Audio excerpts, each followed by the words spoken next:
오늘 같이 은혜 받을 말씀은 신명기 34장 말씀이 되겠습니다.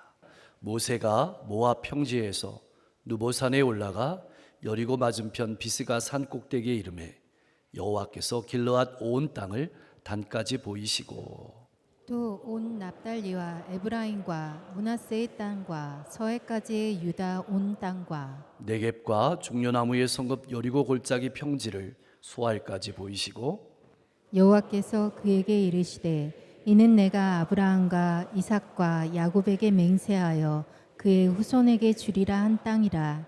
내가 내 눈으로 보게 하였거니와 너는 그리로 건너가지 못하리라 하시매. 이에 여호와의 종 모세가 여호와의 말씀대로 모압 땅에서 죽어 벳볼 맞은편 모압 땅에 있는 골짜기에 장사되었고 오늘까지 그의 묻힌 곳을 아는 자가 없느니라. 모세가 죽을 때에 나이 120세였으나 그의 눈이 흐리지 아니하였고 기력이 쇠하지 아니하였더라. 이스라엘 자손이 모압 평지에서 모세를 위하여 애곡하는 기간이 끝나도록 모세를 위하여 30일을 애곡하니라. 모세가 눈의 아들 여호수아에게 안수하였으므로 그에게 지혜의 영이 충만하니 이스라엘 자손이 여호와께서 모세에게 명령하신 대로 여호수아의 말을 순종하였더라. 그 후에는 이스라엘에 모세와 같은 선지자가 일어나지 못하였나니 모세는 여호와께서 대면하여 아시던 자요. 여호와께서 그를 애굽 땅에 보내사 바로와 그의 모든 신하와 그의 온 땅에 모든 이적과 기사와 모든 큰 권능과 위엄을 행하게 하심에 온 이스라엘의 목전에서 그것을 행한 자이더라. 아멘. 이제 인생의 마지막으로 백성들을 마음껏 축복한 모세가 하나님의 말씀을 따라서 누보산에 올라갑니다. 누보산에 올라가는 이유는 좋은 경치를 보기 위해서 올라가는 것도 아니고 건강을 위해서 올라가는 것도 아니었습니다. 하나님께서 약속하신 약속의 땅을 바라보기 위해서 올라갔습니다. 산에 오르니 하나님께서 모세에게 요단강 너머에 펼쳐져 있는 이스라엘 자손이 건너가 차지하게 될 가나안 땅의 동, 서, 남북을 보여주십니다. 지금까지 40년 동안 이스라엘 백성들을 이끌면서 모세가 한 설교의 주제가 가나안 땅이었습니다. 이제 모세는 그 험한 여정을 잘 걸어왔고 그 땅을 직접 두 눈으로 바라보고 있습니다. 그 마음이 어땠을까요? 얼마나 가슴이 뛰었을까요? 얼마나 들어가 보고 싶었을까요? 어쩌면 지금 이 순간이 모세의 임종 예배였을지도 모릅니다. 하나님께서 보여주실 때마다 감동이 넘쳤을 겁니다. 감사합니다. 감사합니다. 오늘까지 여기까지 인도하신 하나님께 감사드리는 순간이고 앞으로도 약속대로 인도하실 하나님께 영광을 돌려드리는 예배입니다. 다 보여주신 하나님께서 다시 한번 분명하게 말씀하십니다. 이는 내가 아브라함과 이삭과 야곱에게 맹세하여 그의 후손에게 주리라 한 땅이라. 내가 내 눈으로 보게는 하였거니와 너는 그리로 건너가지 못하리라. 우리는 맨 마지막 문장에 초점을 두고 읽고 있지만 이 말씀의 초점은 하나님의 말씀대로 되었다는 것이 초점입니다. 참 냉철하십니다. 굳이 이렇게 마음 아픈 소리를 하실 필요가 있었을까요? 모세만 생각하면 마음이 짠합니다. 그렇게 40년 동안 수고한 것을 그 가나안 땅을 조금만 밝게 하셨으면 안 되었을까요? 어디 그 40년의 세월이 보통의 세월입니까? 만약 그랬다면 어떤 일이 일어났을까요? 아마 모세의 업적을 기념하는 비석이 크게 세워졌을지도 모릅니다. 어쩌면 모세를 숭배하는 종교가 생겼을지도 모릅니다. 깊이 생각해 보면 우리 인생에 있어서 조금 아쉬운 부분이 있습니다. 조금 부족하다 싶은 부분이 있습니다. 근데 그것이 우리 인생에 엄청 복일지도 모릅니다. 사랑하는 성도 여러분, 이 시간 우리는 우리 자신에게 물어야 될 질문이 있습니다. 하나님의 백성으로 나는 어떤 삶을 살아야 할까요? 하나님의 백성은 하나님의 말씀을 듣는 사람입니다. 하나님께서 보여주시는 것을 보는 사람입니다. 하나님께서 말씀하시는 곳까지만 가는 사람입니다. 손해가 있더라도, 조금 아쉽더라도 말씀하신 곳까지만 가고 멈추는 사람이 신앙인입니다. 지금까지 나의 삶은 어땠습니까? 내 경험이나 능력이 아니라 하나님의 말씀을 따라 살았습니까? 그리고 거기까지 가고 마쳤습니까? 참 궁금합니다. 그렇다면 모세는 산에서 무엇을 보고 어디까지 보았을까요? 지금까지 자신이 인도한 이스라엘 백성들이 가나안 땅을 정복하는 모습을 보았을 것입니다. 그리고 하나님의 백성으로 하나님을 잘 섬기는 모습을 그려보았을 것입니다. 또 한편으로는 때에 따라서 실족하는 모습도 보았을 것입니다. 어디 이 백성이 보통 백성입니까? 시기하고 비교하고 원망하는 모습도 보았을 것입니다. 때에 따라 넘어지는 모습도 그려보았을 것입니다. 그러나 그럼에도 불구하고 포기하지 아니하시고 인도하시는 하나님을 보았을 것입니다. 그리고 아브라함과 이삭과 야곱에게 약속하신 그리스도 예수 안에서 천하 만민이 구원받는 것을 그려보았을 것입니다. 사랑하는 성도 여러분, 나는 신앙의 길을 무엇을 바라보며 어디까지 바라보면서 걸어가고 있습니까? 자녀들이 믿음 안에서 하나님을 잘 섬기고 하나님께 크게 쓰임받는 것을 바라보며 자녀들을 축복하고 신앙하고 있습니까? 더 나아가서 세계 열방이 주님께 돌아오는 것을 바라보면서 신앙생활하고 있습니까? 아니면 눈앞의 것만 바라보고 자녀들을 책망하고 훈계만 하고 살아가는 부모는 아닙니까? 자녀들을 하나님께서 크게 들어 쓰실 것을 바라보면서 우리 교회를 통해서 하나님께서 이 지역과 민족을 구원하실 것을 바라보면서 믿음으로 걸어가는 성도님들 다 되실 수 있기를 주님의 이름으로 간절히 축원합니다. 하나님께서는 그리스도 예수 안에서 우리에게 놀라운 비전을 보여주셨습니다. 그것이 마태복음 28장 18절에서 20절 말씀에 기록되어 있습니다. 하늘과 땅의 모든 권세를 내게 주셨으니 그러므로 너희는 가서 모든 민족을 제자로 삼아 아버지와 아들과 성령의 이름으로 세례를 베풀고 내가 너희에게 분부한 모든 것을 가르쳐 지키게 하라. 내가 세상 끝날까지 너희와 항상 함께 있으리라. 땅끝까지 이르러 예수의 증인, 복음의 증인이 되는 하나님 나라 비전을 보고 살아가는 사람이 그리스도인입니다. 그리스도인은 하나님께서 들려주시는 말씀을 마음에 새기고 하나님께서 보여주시는 것을 붙잡고 광야를 넘고 불가능의 벽을 넘어서 하나님의 역사를 이루어가는 축복의 통로임을 잊지 마시고 가정과 일터와 이웃 가운데서 힘있게 살아가시기를 주님의 이름으로 간절히 축복합니다. 그렇게 다 들러본 후에 하나님의 종 모세는 여기까지 인도하시고 앞으로도 이루어 가실 하나님의 놀라운 역사를 바라보면서 하나님께 영광을 돌리고 하나님의 말씀을 따라서 죽었습니다. 즉 5절 말씀은 가나안 땅에 들어가지 못하리라는 여호와의 말씀이 변하지 않고 그대로 이루어졌다는 말씀입니다. 근데 여러분, 이 말씀에는 훨씬 더 깊은 뜻이 있습니다. 다시 말하면 모세의 죽음이 한치의 오차도 없이 그대로 이루어진 것처럼 하나님의 말씀이 분명하게 이루어지게 될 것이다. 이스라엘 백성들이 분명하게 가나안 땅에 들어가게 될 것이라는 말씀도 한치의 오차도 없이 이루어질 것이라는 말씀이기도 합니다. 나아가서 그리스도 예수 안에서 하나님께서 약속하신 구원의 역사가 분명하게 이루어질 것이라고 말씀하고 있는 것입니다. 사랑하는 성도 여러분, 나는 어떻습니까?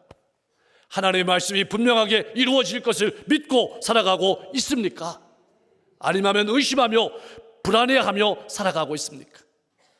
역사는 하나님께서 주관하십니다. 5절에는 모세를 이렇게 정의하고 있습니다. 여호와의 종 모세. 얼마나 영광스러운 호칭입니까? 그는 불붙는 가시떨구 나무에서 처음 하나님께 부름을 받았고 여호수아에게 안수하고 임무를 넘겨주기까지 하나님의 지시한 산에 올라가서 죽기까지 신실한 하나님의 종이었습니다. 나는 죽을 때 어떤 호칭으로 남기를 원합니까? 모세의 죽음은 하나님의 정하심에 따른 죽은 죽음이었습니다. 우리도 하나님께서 정하신 순서를 따라서 어떤 사람은 심습니다. 어떤 사람은 물을 줍니다. 어떤 사람은 가꿀 것입니다. 모세는 이스라엘 백성들을 이집트에서 구출해 내었고 여호수아는 이스라엘 백성들을 가나안 땅으로 인도했습니다. 곧 우리 차례가 오게 될 것입니다. 나는 언제나 준비가 되어 있습니까? 우리가 주목해 보아야 될 말씀이 6절의 말씀 장사되었고 라는 말씀입니다. 이 말씀을 직역하면 하나님께서 묻으셨다는 말입니다. 하나님께서 장례를 치르셨다는 말입니다. 사람은 누구나 신세를 지게 됩니다. 태어날 때는 부모의 신세를 지게 됩니다. 그리고 죽을 때에는 자녀의 신세를 지게 됩니다. 그러나 모세는 달랐습니다. 태어날 때에도 하나님의 은혜를 입었습니다. 죽을 때에도 하나님의 은혜를 입었습니다. 왜 모세의 무덤이 없을까요? 왜 하나님께서 직접 장례를 치르셨을까요? 만약 모세의 무덤을 세웠다면 사람들이 가만두지 않았을 것입니다. 어디 모세가 보통 사람입니까? 종살이하던 이스라엘 백성들을 이집트에서 구원해 내었고 수많은 전쟁과 수많은 어려움과 그 모든 아픔이 가득한 광야 세월을 무려 40년간이나 인도했습니다. 그리고 이제는 적과 꿀이 이르는 가나안 바로 앞까지 인도한 탁월한 지도자가 아닙니까? 그런 지도자의 무덤을 만들었다면 어떻게 만들었을까요? 아마 누구라도 볼 수 있도록 크고 화려하게 만들었을 것입니다. 우리가 경주에서 보는 무덤보다도 훨씬 컸을 것입니다. 여기에 그쳤을까요? 백성들은 그 장소를 성지로 만들고 성지순례를 했을 것입니다. 그런 백성들의 눈은 모두 모세에게 향했을 것입니다. 모세의 무덤이 없다는 것은, 하나님께서 장례를 치르셨다는 것은 사람을 바라보지 말고 하나님만 바라보라는 뜻입니다. 나는 사라지고 하나님만 보여야 합니다. 우리가 바라봐야 될 것은 사람이 아니라 오직 주님이라는 뜻입니다. 그래서 히브리서 기자는 히브리서 12장 2절 말씀에서 이렇게 권면했습니다. 우리 같이 한번 읽어보겠습니다. 믿음의 주여 기쁨을 위하여 십자가를 참으사 부끄러움을 개의치 아니하시더니 하나님 보좌 우편에 앉으셨느니라. 아멘. 사랑하는 성도 여러분, 나는 누구를 바라보며 길을 걸어가고 있습니까? 모세는 120세를 살고 죽었습니다. 성경은 그의 눈이 흐리지 아니하였고 기력이 쇠하지 아니하였다고 증언하고 있습니다. 물론 젊은이와 같은 건강을 유지했다는 뜻은 아닙니다. 심신이 건강했다는 뜻입니다. 모세는 병들거나 노환으로 죽은 것이 아니라 하나님의 말씀에 따라서 하나님의 때에 죽었습니다. 말씀의 종이었다는 뜻입니다. 사랑하는 성도 여러분, 우리도 우리와 우리 자녀를 하나님의 말씀 앞에 맡길 줄 알아야 합니다. 말씀대로 살며 말씀대로 자신을 제한하고 하나님 앞에 설 수 있도록 해야 합니다. 나는 어떻게 가르치고 살아가고 있습니까? 지난 40년 동안 이스라엘에는 모세라는 카리스마가 넘치는 지도자가 있었습니다. 그러나 이제 모세는 떠났습니다. 이제 그의 빈자리는 어떻게 될까요? 앞으로는 여호수아가 그 자리를 대신합니다. 여호수아는 과연 그 자리를 채울 수 있을까요? 여호수아는 두려웠습니다. 염려했습니다. 그런 여호수아를 향해서 하나님께서 여호수아 1장 9절 말씀에서 이렇게 말씀하셨습니다. 내가 내게 명령한 것이 아니냐. 강하고 담대하라. 두려워하지 말며 놀라지 말라. 내가 어디로 가든지 내 하나님 여호와가 너와 함께 하느니라. 하나님께서 여호수아에게 함께 하셨고 지혜의 영을 충만케 하셨습니다. 이 말씀은 이스라엘을 다스릴 수 있는 능력이 하나님께로부터 여호수아에게 임했다는 말씀입니다. 새로운 시대가 열린 것입니다. 사랑하는 성도 여러분, 하나님의 사람은 어떤 사람이어야 할까요? 아니, 어떤 사람이 되어야 할까요? 하나님의 뜻에 순종하는 사람이어야 합니다. 모세는 화려한 무덤을 남기지도 화려한 비석을 세우지도 않았습니다. 그러나 하나님께서 맡기신 소명을 끝까지 다 마쳤습니다. 신앙인의 가장 큰 행복은 열심을 다하고 자신의 사명을 다 마쳤을 때 기쁘게 물러나는 것입니다. 이 일은 하나님께서 이루어 가십니다. 모세는 하나님의 뜻에 따라서 죽기까지 순종함으로 자신을 우상화하는 길로 가지 않았습니다. 그래서 구원의 소망은 모세에게 있는 것이 아니라 하나님께 있음을 분명하게 보여주었습니다. 모세는 죽어야 하는 사람이었습니다. 이 말을 우리에게 대입하면 그리스도인은 죽어야 하는 사람이란 뜻입니다. 하나님께서 정하신 시간만큼 하나님의 영광을 위해 살아가다가 하나님 앞에 서는 사람이 그리스도인입니다. 내가 죽는 곳에 하나님의 영광이 드러나는 것입니다. 이 땅의 지도자들이 잘하다가 마지막에 실패하는 이유 중에 하나는 내가 아니면 안 된다고 하는 생각 때문입니다. 신앙의 지도자들도 여기에 많이 넘어집니다. 성경은 분명하게 증언하고 있습니다. 약속의 땅에 들어가는 구원의 역사는 하나님께서 하시는 일이지 모세와 같이 위대한 인간 지도자가 하는 일이 아니란 뜻입니다. 구원 역사는 하나님께서 이루어 가십니다. 모세는 엄격히 말해서 하나님의 종일 뿐입니다. 찬양은 하나님께서 받으셔야 하는 것이지 종이 받는 것이 아니란 뜻입니다. 그래서 모세에게는 화려한 무덤도 비석도 없는 것입니다. 잊지 말아야 합니다. 돌아보면 모세는 임종 예배도 없었습니다. 무덤도 없었습니다.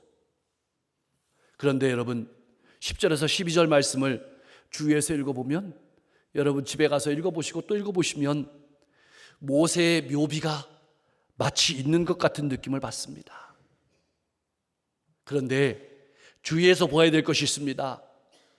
모세가 주인공이 아니라는 것입니다. 하나님께서 주인공이십니다. 그 하나님께서 보신 모세는 이런 사람이었습니다. 하나님께서 아시던 자, 하나님께서 사용하신 자, 하나님께서 정하신 시간만큼 하나님의 영광을 위해 살다가 후회 없이 하나님 앞에 선 아름다운 인생, 그것이 하나님께서 보신 모세의 인생이었습니다. 모세는 무덤을 남기지 않았지만 하나님의 종이라고 하나님께서 알아주시고 후손들이 기억하는 사람이 되었습니다. 나는 어떤 사람으로 하나님 앞에 서기를 원하십니까? 후배들에게, 자녀와 후손들에게 기억되고 싶습니까? 한 사람을 진정으로 평가할 수 있는 시간은 그가 일하는 시간은 아닐 것입니다. 그가 떠난 후일 것입니다. 모세는 그렇게 하나님의 말씀을 따라 살아왔고 하나님의 말씀대로 떠났습니다. 10절은 모세에 대한 평가를 이렇게 이야기합니다. 그 후에는 이스라엘에 모세와 같은 선지자가 일어나지 못하였나니. 모세의 권위가 그만큼 높았다는 뜻입니다. 하나님께서 그만큼 사용하신 지도자라는 말입니다. 여러분 인생이 녹이슬어 없어지는 인생이 아니라 닳고 닳도록 쓰임받는 인생이 되기를 소망합니다. 사랑하는 성도 여러분, 여러분이 믿는 하나님은 어떤 하나님이십니까? 하나님께서는 그때나 지금이나 하나님의 사람, 말씀의 사람을 통해서 놀라운 일을 행하시는 분입니다. 이제는 우리 차례입니다. 우리도 하나님의 말씀에 나를 맡기고 하나님의 말씀에 따라 살아가다가 하나님이 정하신 때에 하나님 앞에 아름답게 서기를 소망합니다. 하나님께서 하시던 자로, 하나님께서 사용하시던 자로, 하나님 앞에 영광을 돌리는 사람으로 살아가다가 하나님이 불러가시는 마지막 때 향기로운 신앙인으로 주님의 향기를 드러내며 많은 이웃들에게 선한 영향력을 드러내며 살아가다가 주님 앞에 설 수 있기를 주님의 이름으로 간절히 축원합니다. 기도하겠습니다. 인생을 살아가다가 조금 아쉽고 조금 손해가 있더라도 말씀을 따라 나를 제한하며 살아가게 하옵소서. 하나님께서 들려주시고 하나님께서 보여주시는 것을 듣게 하시고 보게 하옵소서. 축복의 통로로 복된 삶을 살아가게 하옵소서. 역사는 사람이 아니라 하나님께서 주관하심을 믿고 흔들림 없이 나아가게 하시고 오직 하나님의 뜻만 바라보고 나는 죽고 예수로 사는 인생이 되게 하옵소서. 하나님께서 쓰시는 종으로 마지막까지 아름다운 인생으로 하나님 앞과 후배 신앙인들 앞에 서게 하옵소서. 어버이 주일로 하나님께 영광 올려드립니다. 우리에게 부모님을 주시고 우리에게 선배 신앙인들을 주시니 감사합니다.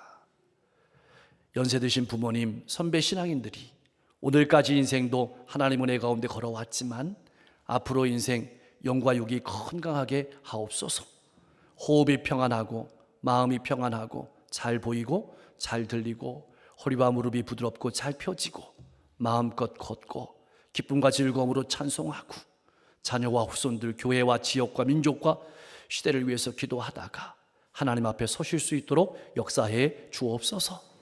학업하는 자녀들에게 지식도 더해야 되지만 그 지식을 잘 사용할 수 있는 하나님의 은혜와 사랑을 더하시고 시대와 시대를 연결할 수 있는 지혜와 명철을 더하여 주옵소서. 어려운 시대에 사업장을 이끌어가는 자녀들, 하나님 지혜와 명철과 사람과 물질과 건강, 필요한 환경과 도구를 더해 주셔서 사업장을 잘 유지하며 많은 영혼들을 섬기는 복된 일꾼 되게 하옵소서. 또한 우리를 오늘 여기까지 인도해 준 축복의 통로들이 있습니다. 믿음의 교사들, 또 우리 삶의 교사들, 스승들, 그 은혜와 사랑을 잊지 않게 하시고 또 기후를 따라서 이제 뭐를 심고 농사의 열매를 가꾸는 계절입니다. 환경과 기후도 잘 조성시켜 주셔서 농사에 어려움이 없도록 역사해 주옵소서. 우리 주변에 많은 어려움이 있습니다. 전쟁이 있고 기근이 있고 재해가 있고 고통이 있습니다. 평화를 주시고 구원을 주시고 회복을 주시고 하나된 마음을 주옵소서. 나라와 민족이 혼란과 어두움 가운데 있습니다. 하나님을 두려워하고 국민을 존경하고 상생하는 정치를 할 수 있는 위정자들을 많이 세워주시기를 소망하고 육신의 질병과 마음의 고통과 또한 인생의 문제를 가지고 나온 성도 있습니까? 하나님께서 만드셨고 하나님께서 하시오니 머리부터 발끝까지 주님의 보혈을 부어주셔서 질병을 깨끗하게 치유해 주시고 마음에는 평안함을 주시고 인생의 모든 문제에 앞길을 활짝 열어 주옵소서. 오늘도 복음을 들고 걸어가시는 선교사님들의 발걸음을 통해서 수많은 영혼들이 주님께 돌아오고 수많은 영혼들이 위로와 용기와 소망을 얻고 믿음의 굳건히 설 수 있도록 축복해 주옵소서. 예수 그리스도의 이름으로 간절히 기도하옵나이다.